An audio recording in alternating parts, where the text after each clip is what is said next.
Reading through the Bible in 1 year, April 24th, Numbers 3, 40 through 51, Proverbs 28, John 8, 39 through 59, and Hebrews 12. And the Lord spoke to Moses. And the Lord spoke, starting over, and the Lord said to Moses, because he was talking to him, list all the firstborn males of the people of Israel, from a month old and upward, taking the number of their names. And you shall take the Levites for me. I am the Lord. Instead of the firstborn among all the people of Israel, and the cattle of the people. And the cattle of the people. That makes sense. And the cattle of the Levites.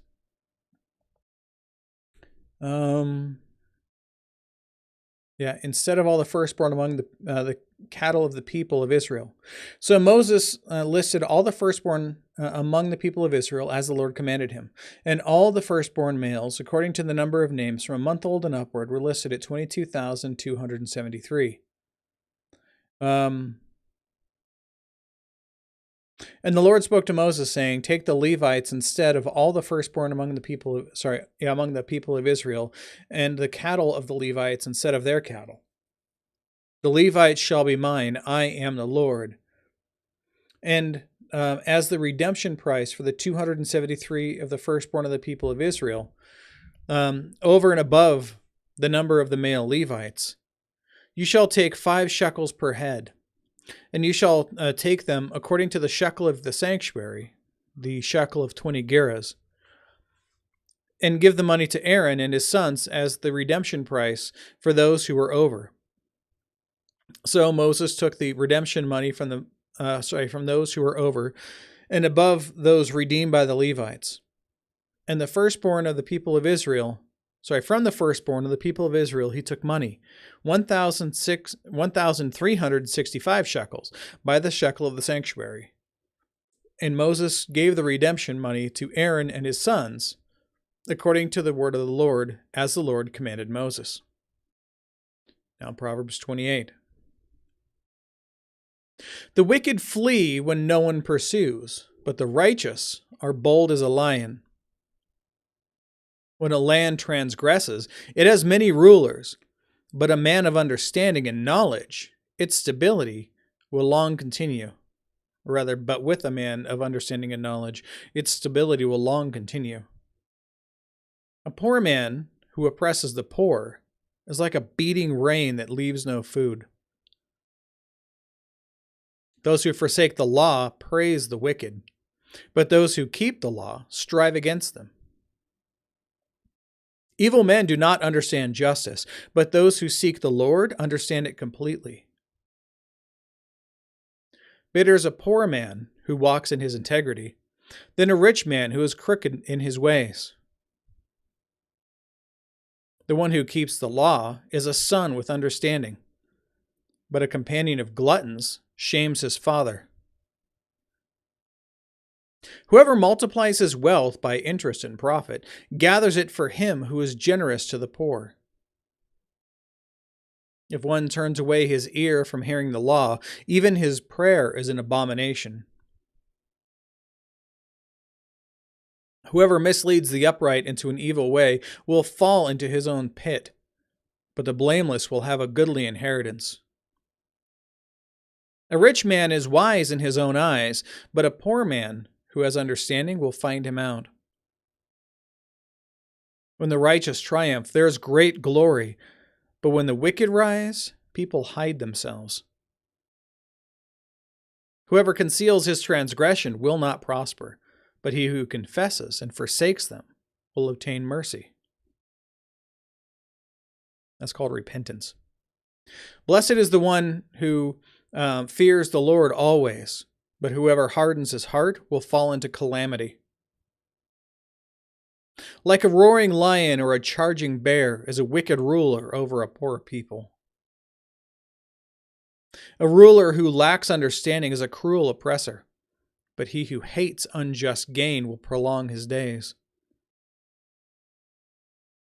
If one is burdened with the blood of another, he will be a fugitive until death.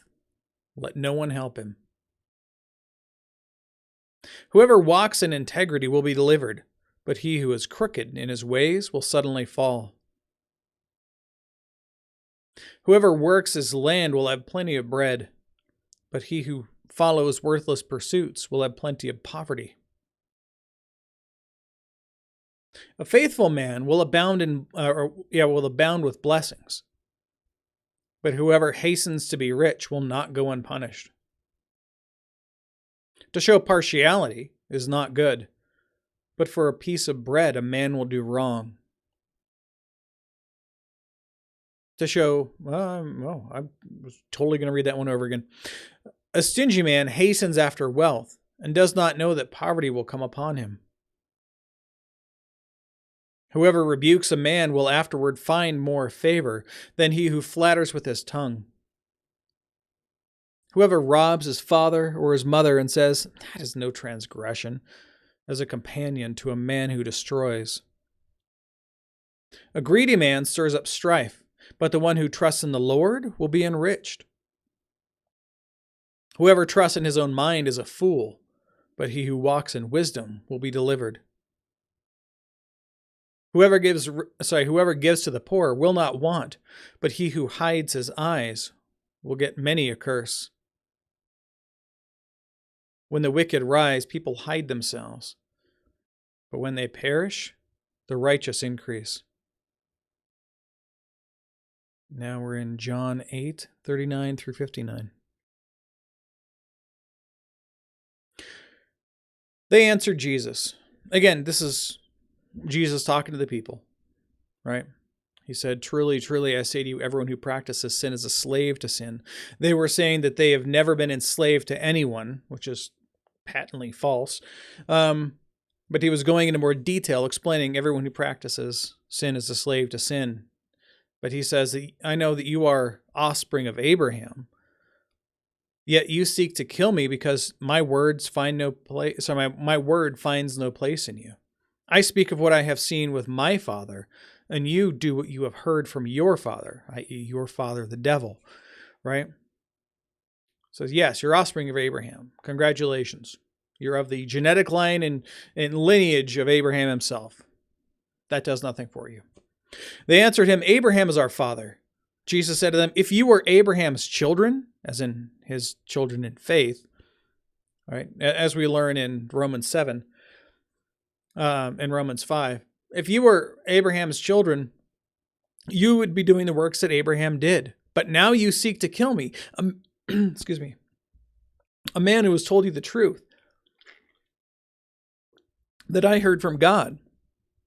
This is not what Abraham did. You are doing the works the works your father did. I said to him, "We are not born of sexual immorality," again, because Jesus was born to a woman who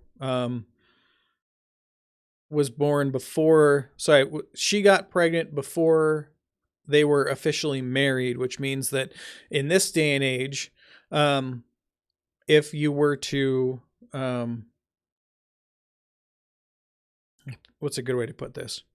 Basically, they treated Mary as if she were a whore because of the way that she'd done this. And according to the law, she should have been stoned to death. But Joseph decided not to allow that to happen because the Holy Spirit came to him and said, "Don't do that."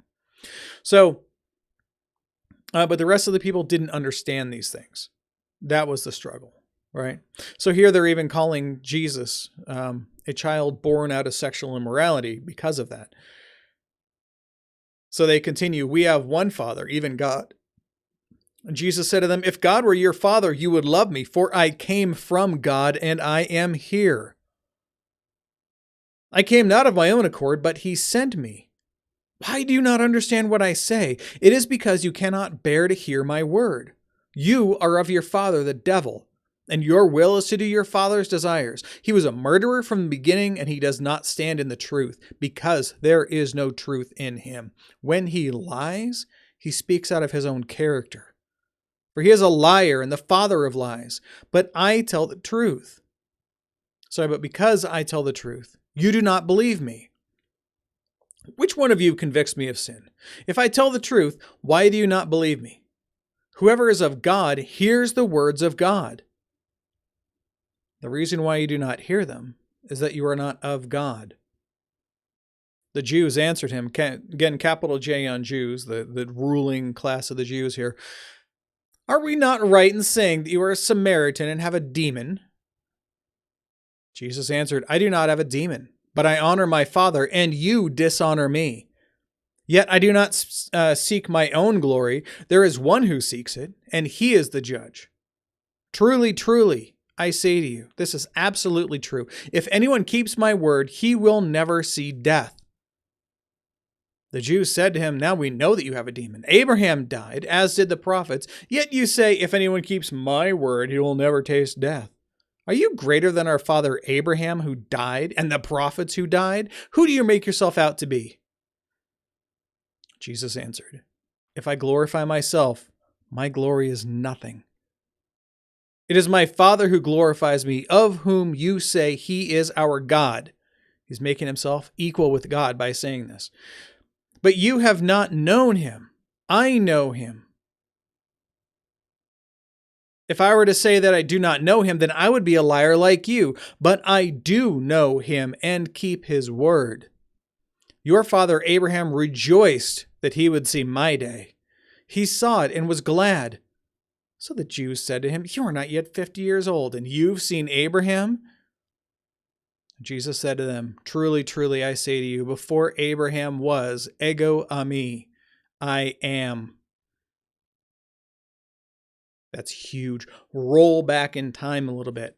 When Moses was standing before God at the burning bush, and he saw the Shekinah glory of God, and he asked God, who should I say sent me? He said the same thing. He said, ego eimi, I am. Jesus just called himself God. And you get people who will say, oh, Jesus never said he was God. He said that he was from God, or he was serving God. Or no. Right here. Jesus is saying that he is God. So they picked up stones to throw at him, but Jesus hid himself and went out of the temple. He's standing in the middle of the temple, surrounded by tons of people who are talking at him and yelling at him and everything else. Yet somehow, mysteriously, he can just walk out. Why? Because he's God. All right, let's continue. Hebrews 12. Therefore, since we are surrounded by so great a cloud of witnesses, again, we just went through the hall of faith, right? Hebrews chapter 11, we get tons and tons and tons of great information about all of these people who are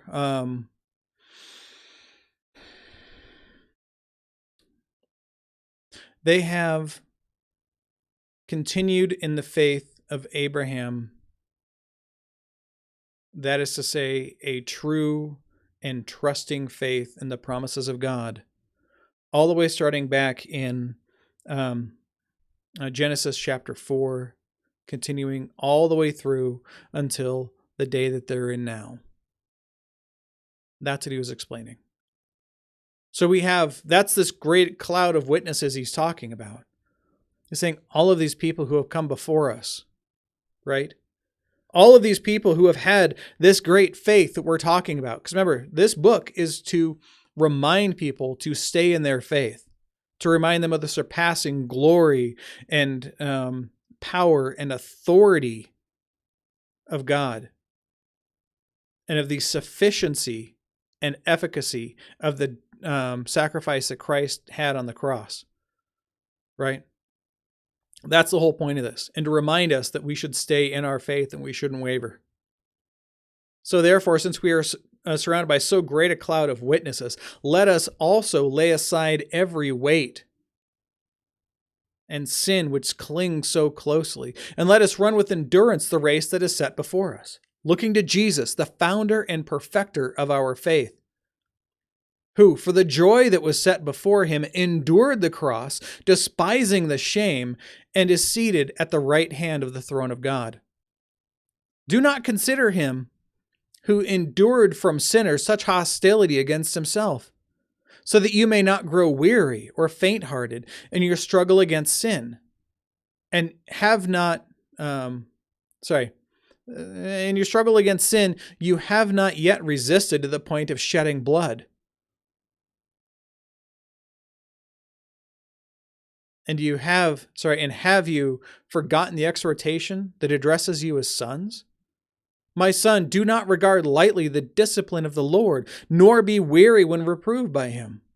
For the Lord disciplines the one he loves and chastises every son whom he receives. It is for discipline that you have to endure.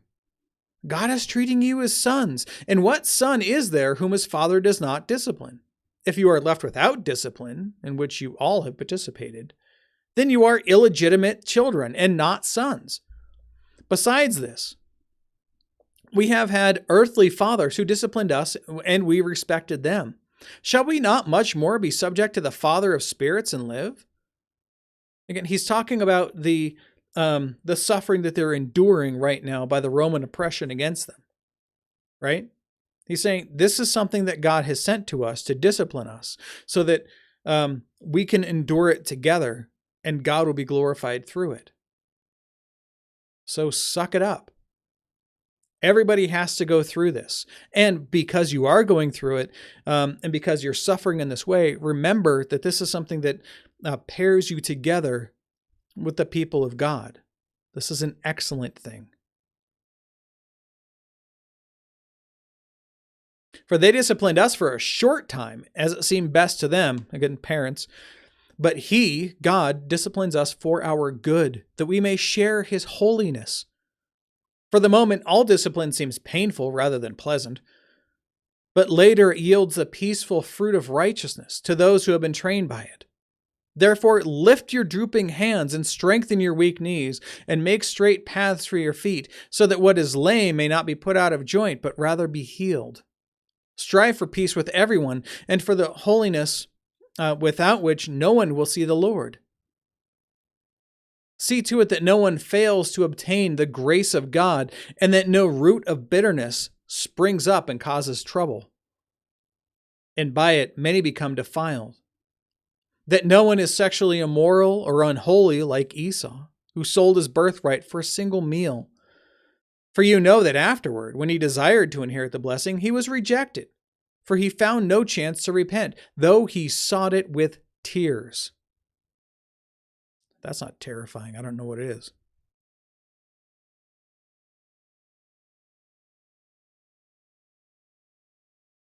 For you have not come to what may be touched. A blazing fire and darkness and gloom and a tempest, and the sound of a trumpet and a voice whose words make the hearers beg that no further messages be spoken to them. Remember, that's what they had on Mount Sinai. When God was on top of the mountain and he wanted to speak to the people directly, and they had to cleanse themselves for 3 days and purify themselves, and they all stood outside, and God spoke the 10 commandments to them, and all they heard was this blazing sound of a trumpet, and they were terrified the entire time, and they hid themselves, and they told Moses, you go and talk to God. Don't send him to us anymore. We are terrified of him. That's what he's referring to. For they could not endure the order that was given. Even if a beast touches the mountain, it shall be stoned. Indeed, so terrifying was the sight that Moses said, I tremble with fear. But you have come to Mount Zion. Again, comparing the two here. Mount Sinai, the mountain of God where he came in law, and Mount Zion where Jesus died in our place. Resolving that debt of sin that we had before him. We have come to Mount Zion, and to the city of the living God, the heavenly Jerusalem, and to the innumerable angels in festal gathering, and the assembly of the firstborn who are enrolled in heaven, and to God, the judge of all, and to the spirits of the righteous made perfect, and to Jesus, the mediator of a new covenant, and to the sprinkled blood that speaks a better word than the blood of Abel. See that you do not refuse him who is speaking. For if they did not escape when they refused him who warned them on earth, much less will we escape if we reject him who warns from heaven. At that time, his voice shook the earth. But now he has promised, "Yet once more I will shake not only the earth, but also the heavens." This phrase, "yet once more," indicates the removal of things that are shaken. That is, things that have been made, creation. In order that the things things that cannot be shaken may remain. Therefore, let us be grateful for receiving a kingdom that cannot be shaken. And thus let us offer to God acceptable worship with reverence and awe, for our God is a consuming fire. Behold, the word of the Lord.